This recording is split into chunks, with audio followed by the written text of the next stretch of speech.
وَلْتَكُنْ مِنْكُمْ أُمَّةٌ يَدْعُونَ إِلَى الْخَيْرِ وَيَأْمُرُونَ بِالْمَعْرُوفِ وَيَنْهَوْنَ عَنِ الْمُنْكَرِ وَأُولَئِكَ هُمُ الْمُفْلِحُونَ. Bismillahirrahmanirrahim. Assalamualaikum warahmatullahi wabarakatuh.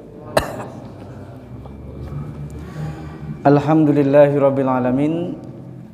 Alhamdulillahilladzi nahmaduhu wa nasta'inuhu wa natubu ilaih. Asyhadu an la ilaha illallah wahdahu la syarikalah. Wa asyhadu anna Muhammadan abduhu wa rasuluhu la nabiyya wa la rasula ba'dah, amma ba'd. Allahumma salli wa sallim wa barik ala sayyidina Muhammadin wa ala alihi wa sahbihi ajma'in. Ikhwati fillah rahimakumullah. Sebagaimana yang pernah kita sampaikan bahwa untuk kajian kita di Masjid Nurul Hidayah ini coba kita samakan dengan yang di Nurul Yakin. Jadi ada sirah nabawiyah, nanti sesekali kita selingi dengan tadabbur ayat ataupun tadabbur surat. Ayat atau surat yang akan kita tadabburi pada malam hari ini sebenarnya ya sering sekali mungkin kita mendengar, yaitu awal surat yang pertama dari Quran. Apa toh? Ayat pertama di mushaf, surat pertama di mushaf. Masa mikir. Surat pertama di mushaf surat apa? Al-Fatihah. Ya. Al-Fatihah, Azwar artinya apa? Fataha. Pemuda. Al-Fatihah. Hah? Apa artinya apa?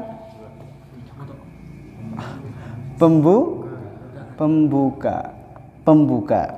Ya, meskipun itu bukan surat yang pertama kali turun, karena surat yang pertama kali turun, Rezi menurut jumhur apa? Surat apa? Surat yang pertama kali turun menurut jumhur mayoritas ulama surat apa? Al-Alaq 1 sampai 5. Hafal? Hafal. Bisa dites. Nah, kita Al-Fatihah. Saya yakin tidak ada yang enggak hafal Al-Fatihah di sini. Ya, enggak ada. Karena Al-Fatihah ini surat yang mungkin paling sering dibaca sehingga disebut sebagai as-sab'ul mathani. Sab' artinya sab'ul mathani, sab'un 7, mathani ayat yang diulang-ulang.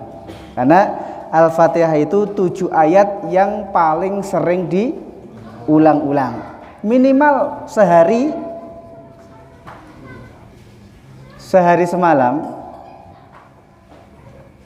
Randy, sehari semalam berapa rakaat minimal?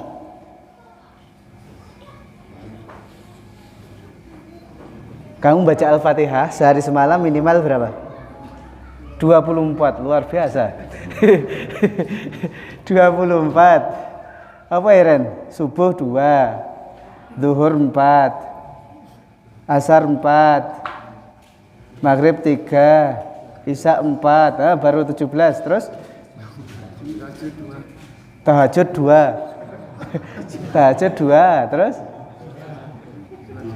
salat sunnah. Minimal akan terulang 17 kali sehari semalam, sehingga para ulama mengatakan ya kalau bisa orang tua itu yang akan mengajarkan surat Al-Fatihah kepada anaknya, sehingga nanti setiap kali anak baca Al-Fatihah maka orang tua berhak untuk mendapatkan pahalanya. Ya. Surat Al-Fatihah atau pembuka ini sebenarnya para ulama berbeda pendapat diawali dari ayat apa. Jumhur mayoritas ulama berpendapat surat Al-Fatihah dimulai dari bismillah. Adapun Imam Malik rahimahullah, maka beliau berpendapat surat Al-Fatihah dimulai dari ayat Alhamdulillahirabbil alamin. Jadi menurut Imam Malik, bismillah itu bukan bagian dari surat Al-Fatihah, tetapi bismillah adalah ayat yang Allah turunkan sebagai pemisah antara satu surat dengan surat yang lain. Maka lihat, di setiap permulaan surat pasti di situ ada bismillah, kecuali satu surat yang tidak ada bismillahnya. Surat apa? At-Taubah, atau nama lainnya apa? Baroah. Surat Baroah, kalah sama petani. Surat Baroah. Di situ tidak ada. Nanti kalian buka tafsirnya, kenapa kok tidak ada bismillah di situ. Nah, paham ya?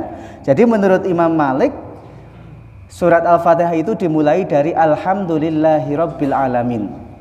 Terus jumlah ayatnya kan 7, maka nanti ayat yang terakhir itu dibagi menjadi 2. Makanya tidak heran dalam mazhab Maliki, seorang imam dia membaca Al-Fatihah akan dimulai dari Alhamdulillahirabbil alamin, karena dalam mazhab Maliki Al-Fatihah itu dimulai dari Alhamdulillahirabbil alamin. Jumhur, mayoritas ulama berpendapat Al-Fatihah itu dimulai dari Bismillahirrahmanirrahim. Meskipun nanti ada perbedaan, apakah dalam sholat jahriyah seperti Isya, Maghrib, Subuh itu bismillah dibaca jahar, keras, atau dibaca sir. Mazhab Syafi'i memilih pendapat dalam sholat jahriyah maka bismillah juga dibaca jahar. Dalam mazhab Hambali bismillah dibaca tapi dibaca sir. Dalam mazhab Hanafi apa? Bahkan dalam mazhab Hanafi, seandainya orang tidak membaca bismillah tapi dia membaca ayat, maka dianggap sholatnya tetap sah. Tapi jumhur tidak. Nah, kenapa? Karena Imam Abu Hanifah berdalil faqra'u ma tayassara min, bacalah Quran yang paling mudah.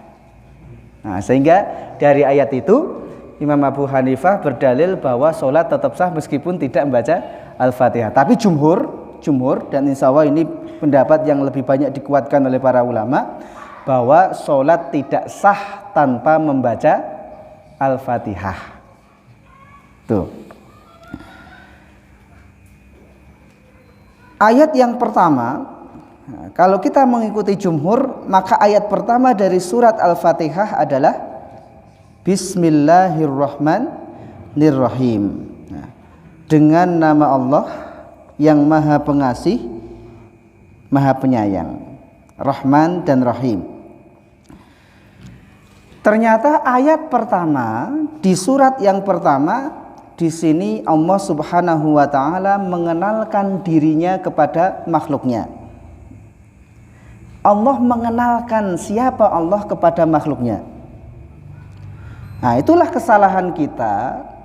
Terkadang kita sudah mengajarkan macam-macam kepada anak kita, tetapi kita belum mengenalkan Allah kepada anak. Kita sudah mengenalkan anak kita ilmu ini, sementara Allah belum pernah kita kenalkan kepada anak kita. Yang terjadi apa? Maka yang terjadi, anak kita sampai besar dia tidak mengenal Allah itu siapa. Atau bisa jadi orang tua nggak tahu bagaimana cara mengenalkan Allah kepada anak, ya kan? Akhirnya orang tuanya yang nggak kenal, bagaimana mungkin anaknya akan kenal? Maka perlu orang tua terus belajar bagaimana cara saya mengenalkan Allah kepada anak. Oh, Ar-Rahman, Allah sifat yang pertama yang Allah kenalkan di sini adalah sifat Rahman dan sifat Rahim sebelum sifat yang lain. Ya kan?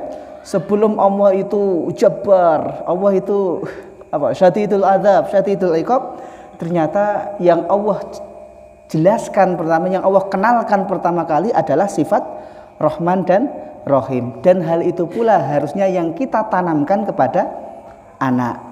Bagaimana sifat Rahmannya Allah, bagaimana sifat Rahimnya Allah. Tanamkan. Bapak mau mengajarkan kepada anak pemaaf, misalnya kan, pelajaran hari ini saya ingin menanamkan memberikan maaf, mungkin kepada kawannya atau kepada saudaranya. Diawali dengan mengenalkan, Allah itu misalnya Al-Afu, Maha memaafkan. Bapak ceritakan, kan? Bagaimana mungkin dulu ada orang yang sudah berbuat dosa begini-begini, tapi kemudian dengan taubat Allah maafkan dia. Kalau Allah memaafkan, bagaimana kita sebagai makhluk harusnya juga mudah untuk memaafkan. Terus seperti itu. Silahkan nanti dicari satu persatu, ya, cari satu persatu sifat-sifat Allah itu, kemudian kita tanamkan kepada anak. Jadi tidak sekedar dihafal. Memang bagus menghafal Asmaul Husna, tapi tidak cukup dengan dihafal. Itu nanti silahkan digali. Jadi kesalahan pertama, kadang kita sudah mengajarkan anak kita ilmu yang macam-macam, tapi siapa Allah itu tidak pernah kita kenalkan. Hasilnya anak-anak kita nggak kenal dengan Allah, atau orang tuanya juga nggak kenal. Kenal nggak? Lu belum kenal. Yang orang tuanya sudah kenal sama Allah itu siapa? Apa yang Allah sukai itu apa saja, kan gitu.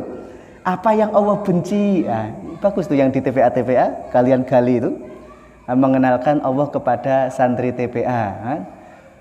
Oh, saya pengen jadi kekasihnya Allah, berarti harus dicari semua. Allah itu cinta dengan apa saja, itu tanamkan kepada mereka.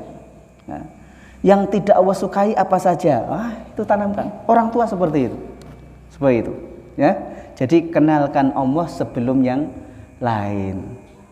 Sehingga nanti kalau anak-anak kita sudah mengenal Allah dengan baik, maka apapun yang dia lakukan tujuannya, muaranya adalah Allah. Mau apapun, mau dia jadi apapun, maka tujuan utamanya adalah karena dia sudah kenal.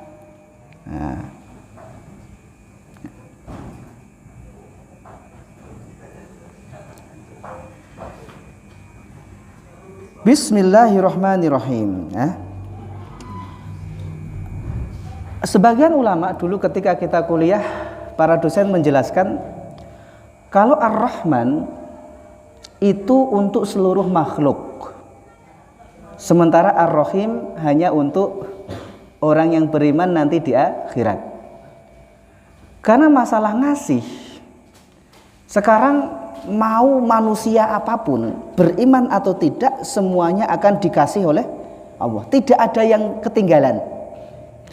Mau dia beriman atau tidak, dalam bab dunia misalnya, maka semuanya ada bagiannya. Bahkan kadang yang beriman bisa jadi lebih banyak dibandingkan yang tidak beriman.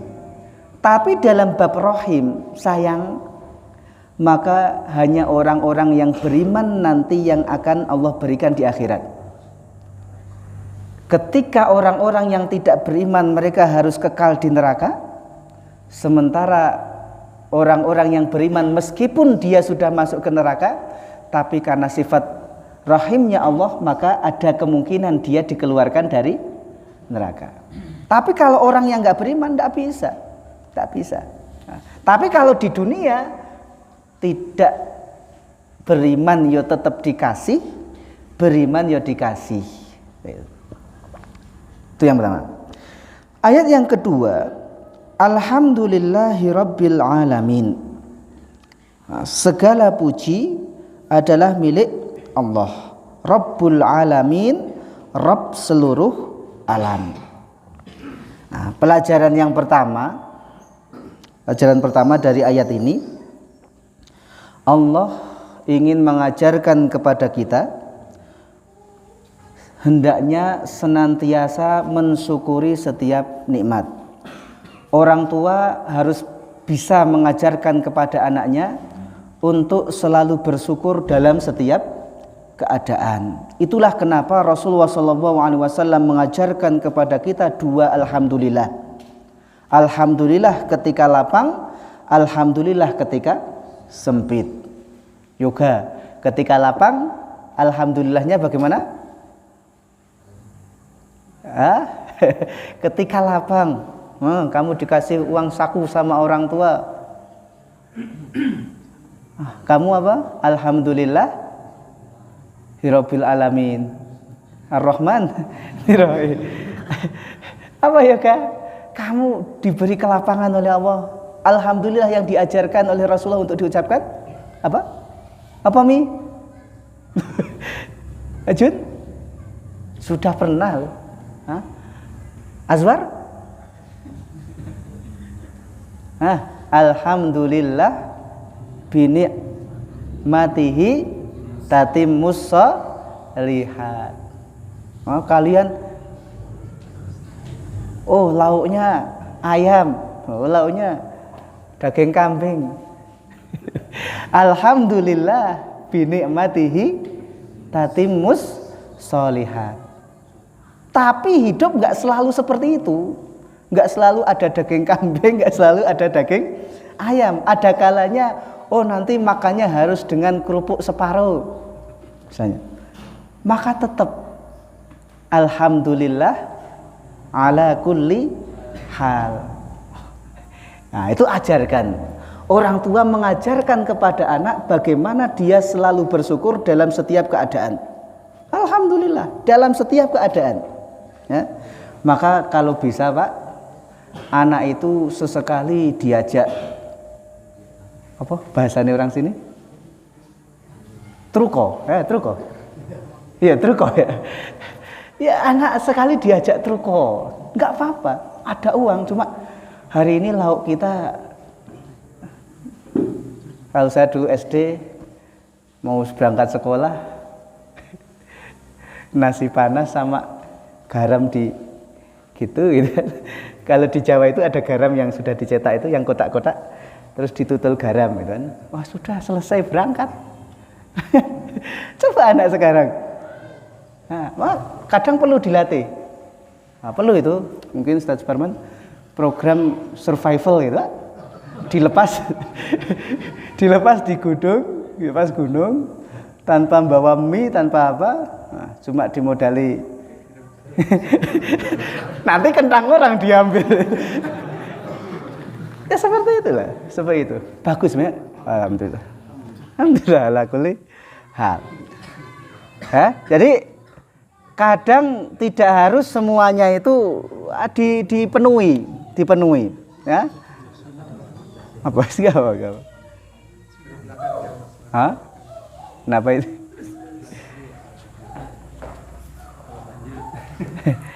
Paham ya? Jadi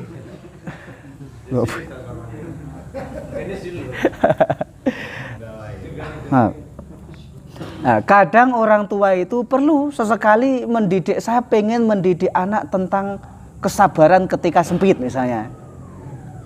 Mungkin ada uang, tapi memang coba masak apa adanya mungkin gitu kan.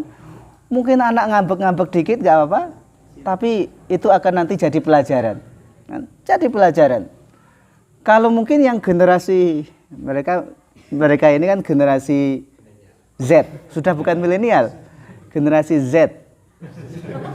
Loh ya bahasanya kan, generasi apa namanya Z itu? Enggak. Mereka itu generasi Z. Itu mungkin sudah tidak mengalami apa yang dulu Bapak alami itu kan. Bapak pernah apa paling menyedihkan dulu apa? Pernah nggak makan? Ya Pak Diren dulu. Kalau saya makan masih makan lah, tapi saya mengalami beberapa kali itu makan hanya dengan garam. Berangkat sekolah, mau sekolah sambil setengah nangis gitu. Karena nggak ada lauk. Nah, memang seperti itu. Nah, maka anak harus diajarkan dalam kondisi apapun itu tetap harus bersyukur. Jangan kemudian anak kita menjadi anak yang lemah, generasi stroberi. Tahu stroberi, cuma kepencet sedikit sudah lecet gitu loh. Nggak tahu tangan kalian kayak gimana? Lo tangan laki-laki yo ada kasar-kasarnya lah. Ya, ada kasar-kasarnya. Jangan terlalu halus. Bener ya. Laki-laki kok disibukkan dengan apa itu disalan-salan itu medikur pedikur apa gitu. Ini bermasalah. Laki-laki tidak kayak gitu. Azwaria betul sudah. Kalau tanganmu kasar udah betul laki-laki ya seperti itu. Nah, jangan terlalu halus. Nanti mertua juga nggak yakin ini laki-laki bener apa ya. Kok tangannya halus banget itu kan? Nah, jadi itu penting ya bahwa kita dituntut oleh Allah Subhanahu wa taala untuk selalu bersyukur. Maka orang tua pun harus mendidik generasinya selalu bersyukur dalam setiap keadaan. Karena hidup itu enggak semulus drama Korea. Siapa yang suka nonton drama Korea? Pasti nanti ada saatnya ya jatuh, jelungup apa, pasti ada saatnya itu kan. Maka anak kita harus disiapkan untuk itu. Jangan kemudian ya sedikit-sedikit harus healing apa healing. Generasi sekarang kan baru minta healing apa? Healing itu apa? Kok healing jalan-jalan? Healing itu apa? Heal. Siap. Penyembuhan. Penyembuhan itu berarti karena sakit. Kenapa sebentar sakit? Apa gitu ya? Perlu baca biografi orang-orang dulu itu bagaimana? Atau tanya, generasi ini generasi apa? Ini generasi Z, generasi apa? Tanya bagaimana dulu mereka?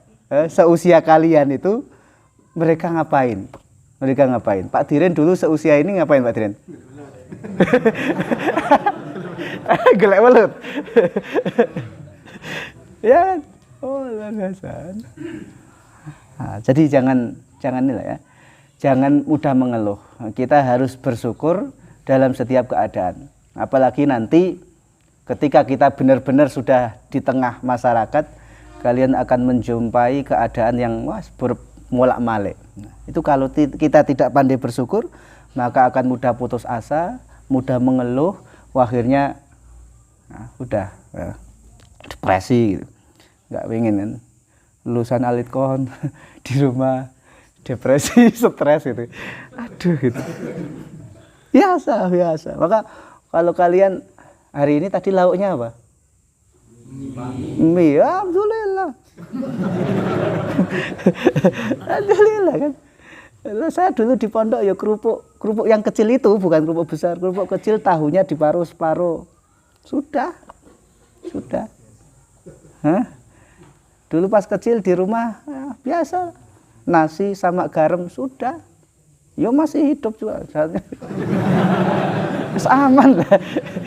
Aman. Lihat sahabat itu. Sahabat merasakan yang pasiro itu. Para sahabat merasakan kenyang itu tahun berapa? Pas perang Khaybar. Tahun 7 Hijriyah, ketika menaklukkan Khaybar, barulah sahabat mengatakan, sekarang kami tahu rasanya kenyang itu kayak apa. Berarti sebelumnya nggak pernah kenyang.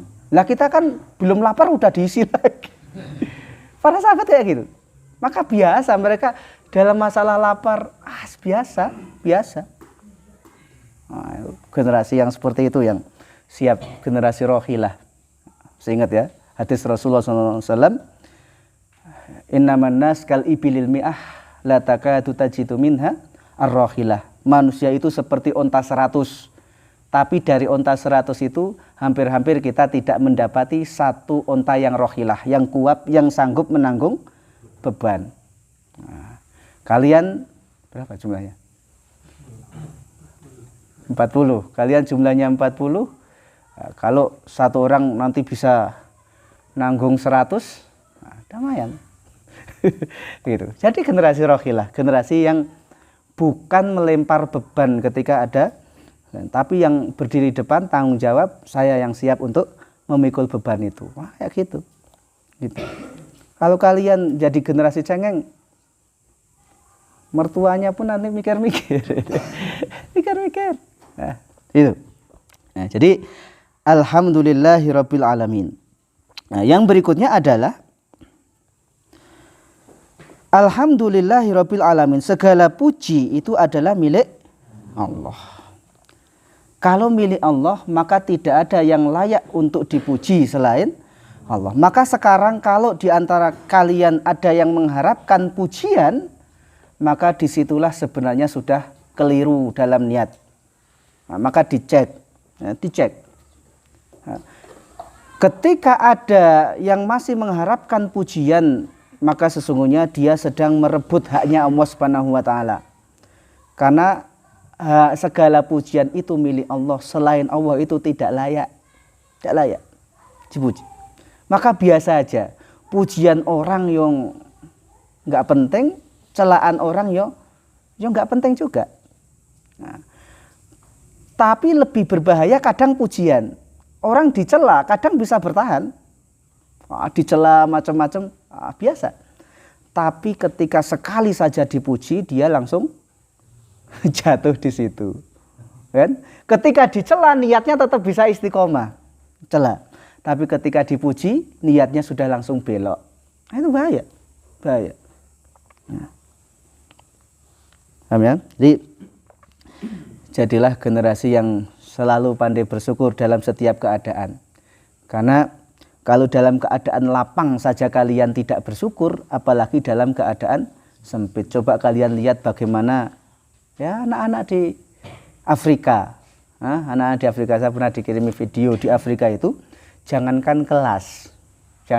Oh, ini masih luar biasa bagus. Nah, mereka itu di kelasnya itu di ini, kalau ada rumah ada bayang-bayang itu, mereka pada duduk di situ di pinggir rumah.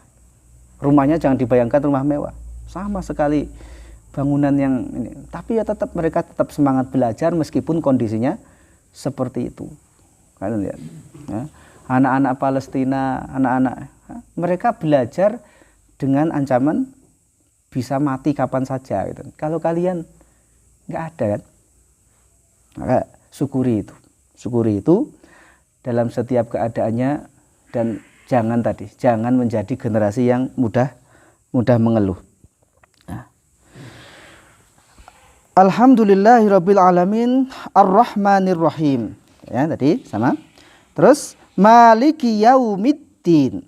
Kata malik ini bisa dibaca dengan dua cara.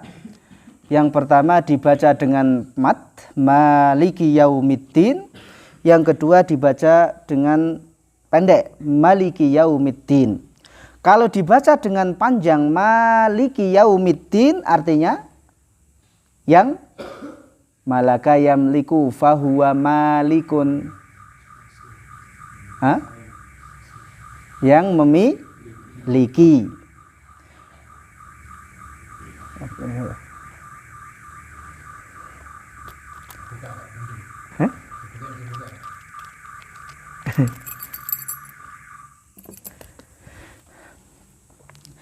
Kalau dibaca pendek maliki, maka artinya malikun artinya raja. Bahasa Arab malikun raja. Kalau malakun malaikat. Kalau mulkun kerajaan. Kalau malikun yang memiliki. Nah, jadi bisa dibaca menjadi maliki yaumiddin yang memiliki, atau maliki yaumiddin yang merajai. Nah, dua-duanya itu nanti saling menyempurnakan. Nah, karena tidak semua raja itu memiliki dan tidak semua yang memiliki itu pasti raja. Maka ini saling menyempurnakan. Kalau hari kiamat yang memiliki dan merajai hanyalah Allah Subhanahu wa ta'ala. Maka ini pendidikan akidah ya. Jadi mengajarkan kepada kita bagaimana akidah itu, bahwa yang benar-benar merajai, yang benar-benar memiliki itu adalah Allah Subhanahu wa ta'ala. Apalagi nanti di hari kiamat. Hari kiamat sudah tidak ada lagi backingan dulu di dunia, karena semua yang memiliki saat itu adalah Allah Subhanahu wa ta'ala. Maka orang tua itu juga perlu mengajarkan akidah kepada anak. Akidah kepada anak. Ya misalnya hadis yang sering kita dengar, an Abil Abbas, Abdullah ibn Abbas, dari Abdullah ibn Abbas radhiyallahu anhuma qala kuntu khalfan Nabi sallallahu alaihi wasallam, aku pernah di belakang Nabi sallallahu alaihi wasallam yauman, pada suatu hari, faqal, lalu Rasulullah bersabda, ya gulam. Abdullah ibn Abbas itu enggak lama ketemu Rasulullah. Sebagian ahli sejarah memperkirakan sekitar sekolah sama Rasulullah itu sekitar 4 tahunan lah itu. 4 tahun. Nah, itu yang perlu kita gali, bagaimana orang yang hanya sebentar ketemu Rasulullah tetapi kok bisa jadi seperti itu.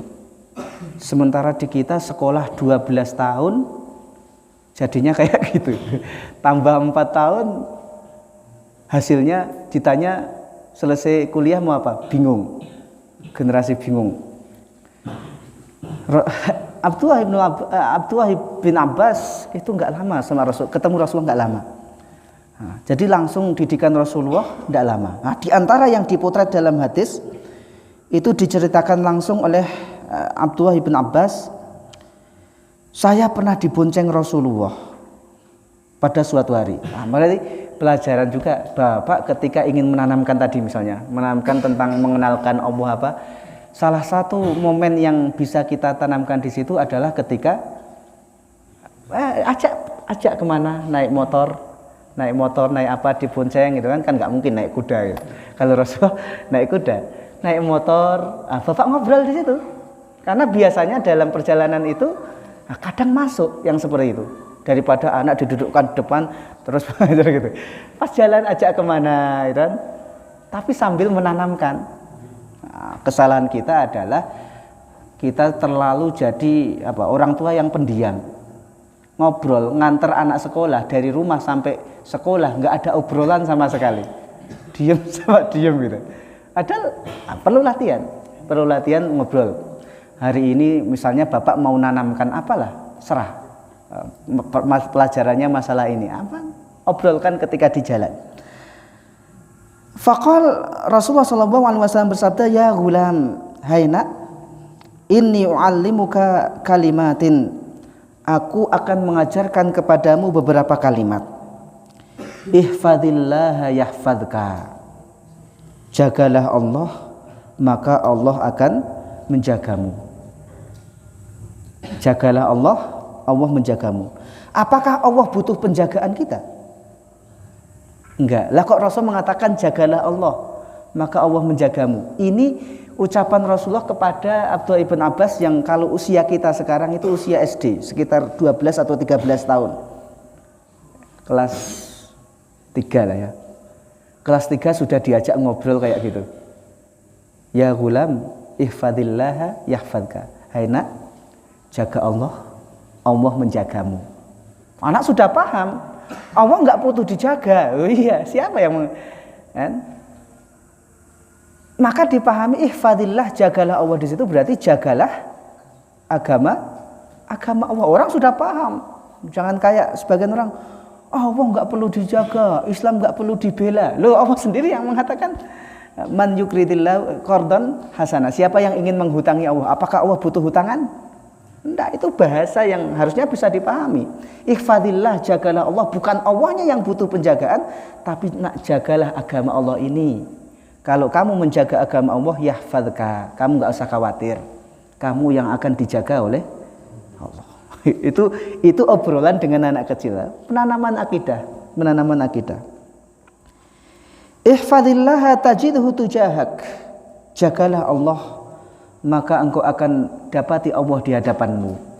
Nah, jaga agama Allah, maka kapanpun kamu membutuhkan pertolongan, Allah akan menolongmu di situ. Tak usah khawatir. Selama yang kamu lakukan itu dalam rangka menjaga agama Allah, kamu tidak usah khawatir, nak. Tak usah khawatir. Nanti kamu usah gimana nanti, tidak usah khawatir. Idza sa'alta fas'alillah. Nah, kalau kamu mintalah sama Allah. Pernah kita ngajarkan anak kita seperti itu? Hah?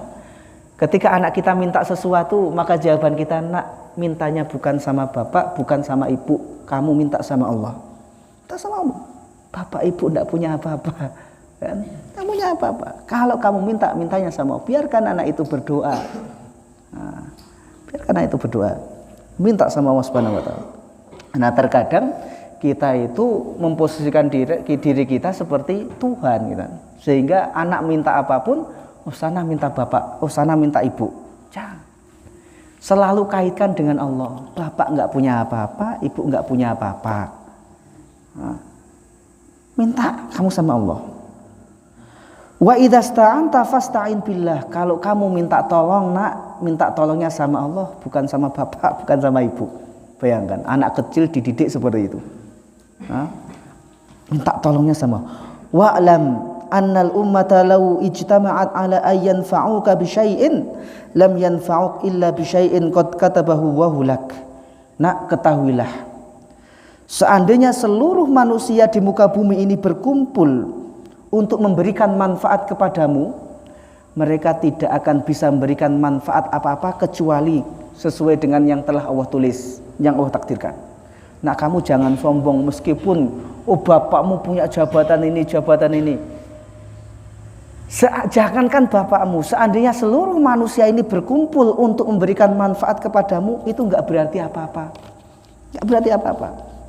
Nah, tapi sebaliknya, wa in ijtama'u ala an yadurruka bi syai'in lam yadurruk illa bi syai'in qad katabahu wa alaik. Dan kamu gak usah khawatir, nak. Seandainya seluruh manusia ini berkumpul untuk mencelakakan kamu, mereka pun tidak akan bisa. Bayangkan, anak kecil sudah dididik seperti itu. Maka jadinya seperti Abdullah ibn Abbas. Tidak khawatir. Nah, ya, jadi memang kita harus menyiapkan pondasi untuk anak kita. Karena kita nggak tahu kan, mau sampai kapan kita membersamai anak kita. Waktunya sampai kapan. Nah, kalau kita lupa menyiapkan pondasi mereka, maka anak-anak kita menjadi generasi yang lemah, generasi yang peragu, bimbang, generasi yang tidak bisa ngambil keputusan, generasi yang tidak tanggung jawab. Bukan seperti itu. Generasi yang selalu mengandalkan orang tuanya, sedih. Bukan seperti itu. Nah, apalagi yang laki-laki. Yang laki-laki. Nah, maka ada ungkapan gimana? Laisal fata man qala kana abi walakinnal fata man qala ha ana dza. Anak muda itu bukan yang dia kalau ngomong oh bapakku, nah, bukan itu. Tapi anak muda adalah man qala ha ana dza, ini saya. Bapakku sah, jabatannya itu bapakku, tapi ini saya. Ini saya. Saya enggak mau apa-apa berlindung di bawah ketiak bapak saya. Ayo, anak muda. Paham ya?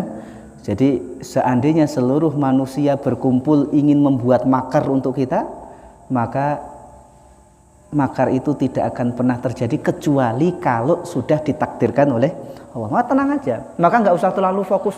Wah, ini musuh Islam begini. Terus kita nggak ngapa-ngapain, cuma khawatir. Nggak usah terlalu khawatir. Udah, silahkan mereka membuat makar, silahkan. Tapi kita fokus untuk berkarya. Kalian fokus untuk berkarya. Kalian fokus untuk beramal. Ngapain harus menghabiskan waktu? Wah, nanti begini. Nggak tahu. Nah, rufi'atil aqlam wa jaffatis suhuf. Udah, pena sudah diangkat, semua sudah ditulis oleh Allah dan lembaran-lembaran sudah kering. Nah, itu. Jadi seperti itu. Rasulullah SAW mendidik generasi muda saat itu. Makanya tidak heran kemudian generasi muda yang dididik oleh Rasulullah SAW menjadi generasi yang kokoh luar biasa. Iyyaka na'budu wa iyyaka nasta'in. Iyyaka, hanya kepadamu, na'budu, kami menyembah, beribadah, wa iyyaka nasta'in, dan hanya kepadamu kami minta pertolongan. Nah, setelah tauhid sekarang mulai masalah ibadah. Iyyaka na'budu. Jadi orang tua mulai harus bagaimana memperhatikan ibadah anak. Kebanyakan orang tua lebih khawatir nilai rapot anak dibandingkan sholat anak. Rapotnya ada yang nilainya merah 1, khawatir luar biasa, les sana, les sini gitu. Tapi sholatnya merah, sholatnya bahkan bolong, orang tua tidak khawatir sama sekali. Bagaimana? Bagaimana kalau orang tua membesarkan anaknya seperti itu? Iya, karena na'budu. Jadi ibadah itu yang harusnya lebih kita khawatirkan dibandingkan nilai rapot anak kita. Kalau nilai rapot wajar, wong gurunya saja tidak menguasai semua bidang kan. Satu guru hanya mengajar satu pelajaran. Sementara murid disuruh menguasai semua pelajaran. Kalau mau fair, coba guru satu mengajarkan semua, itu baru fair kan. Wong gurunya juga tidak menguasai semuanya. Makanya biasa, mungkin anak dalam bidang ini nilainya tinggi, yang lain enggak setinggi yang ini. Ya biasa, enggak usah terlalu khawatir. Tapi khawatirlah kita kalau anak-anak kita sudah umur 10 tahun kok ibadahnya, sholatnya belum beres. Apalagi sudah punya cucu kok sholatnya masih injek-injekan. Kok sudah punya anak kok sholatnya masih guyon. Nah, khawatir. Itu kita perlu khawatir. Karena evaluasi besarnya kan umur 10 tahun. Bapak perhatikan, anak saya sudah umur 10 tahun. 10 tahun berarti kan sekitar kelas 3, kelas 4. Kok sholatnya belum beres? Itu evaluasi besar. Berarti ada kesalahan kita dalam mendidik. Harusnya usia seperti itu masalah sholat sudah selesai. Sudah selesai. Jadi tidak perlu lagi azan bapaknya teriak-teriak nyeret-nyeret jewer anaknya sholat. Enggak, itu sudah berangkat sendiri. Harusnya seperti itu. Maka perhatikan betul usia 7 sampai 10 itu jangan sampai kita kehilangan usia itu. Kalau sudah kelewat itu sudah lebih sulit. Ya kan terus. Nah, usia 10 tahun nanti harusnya anak sudah enak. Nah, kalau toh dia diajak ke masjid itu sudah tidak lagi seperti yang kita lihat ya anak main sana. Sudah beres.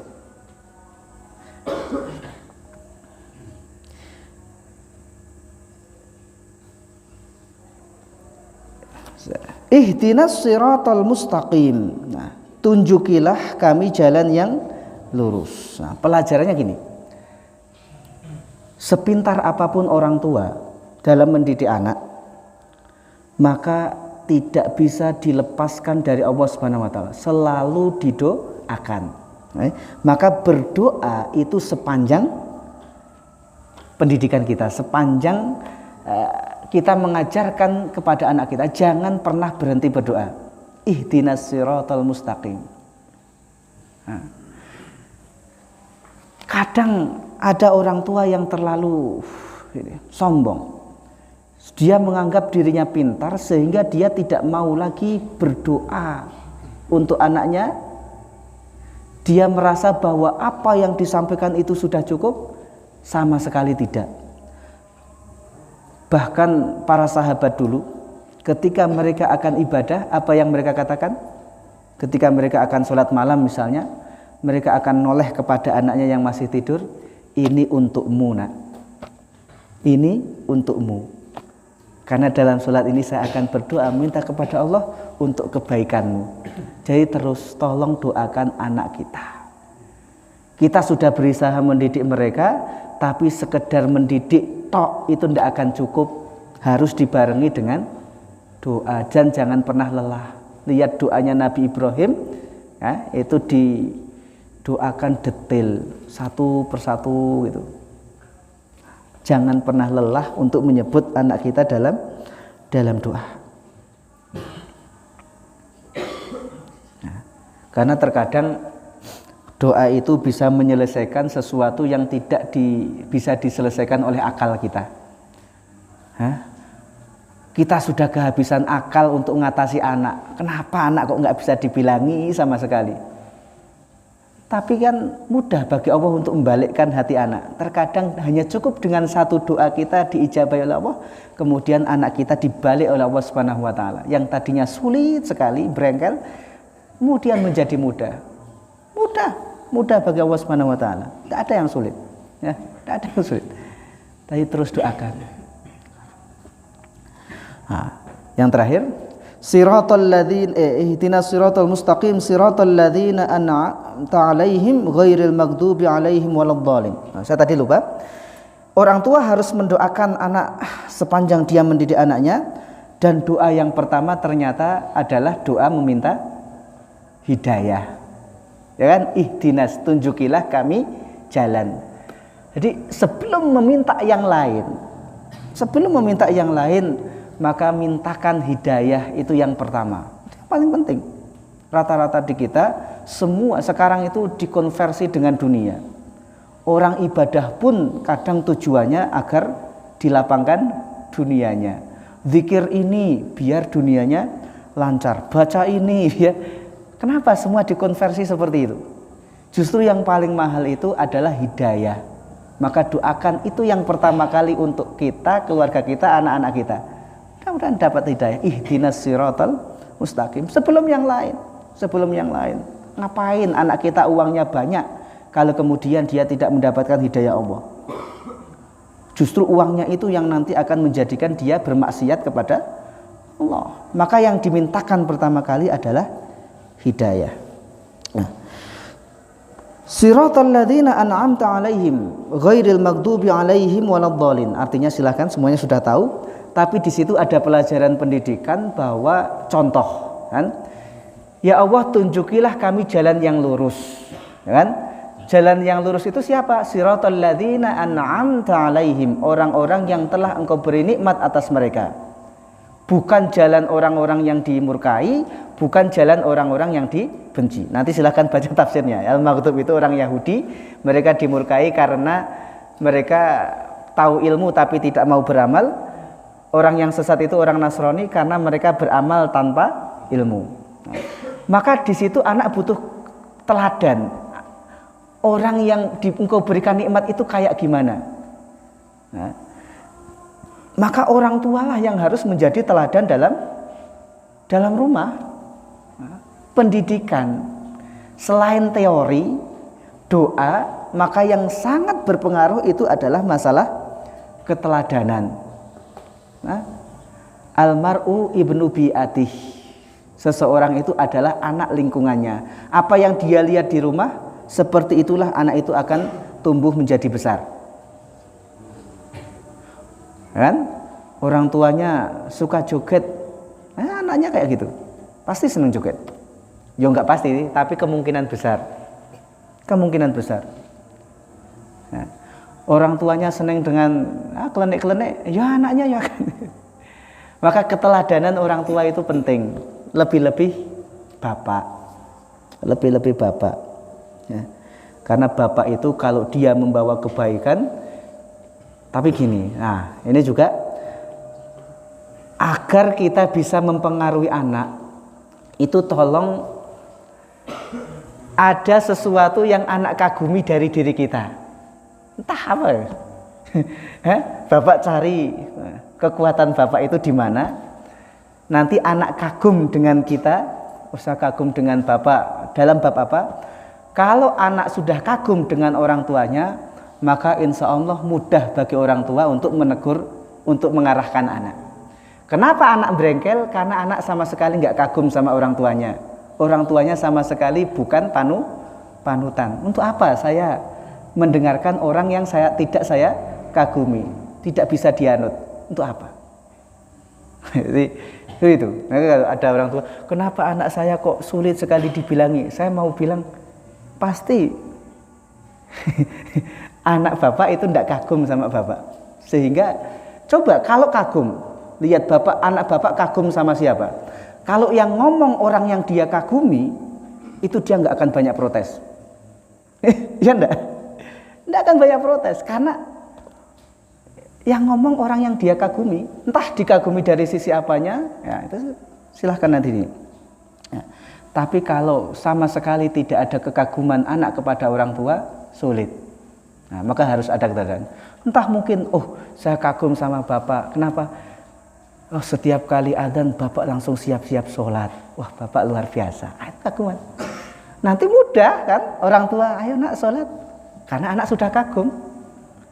Tapi kalau tidak sama sekali tidak ada yang anak kagumi, bantah anak, bantah.